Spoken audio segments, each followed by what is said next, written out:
President Rodrigo Roa Duterte started it. Today, the Bukana Bridge reshapes Davao's skyline, stretching 1.34 kilometers over the Davao River, funded through a Chinese government grant, opens a new era of connection for the city.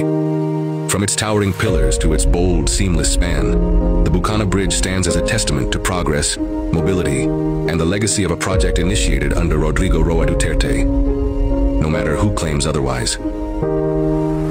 Ito ang mga katotohanan tungkol sa Bukana Bridge. Una, ang Bukana Bridge ay hindi pinondohan ni Pangulong Bongbong Marcos. Ang proyekto ay pinondohan ng China mula sa kanilang China Grant sa ilalim ng Official Development Assistance o ODA. Ibig sabihin, foreign money ang nagpatayo ng tulay, hindi Malacanang funds.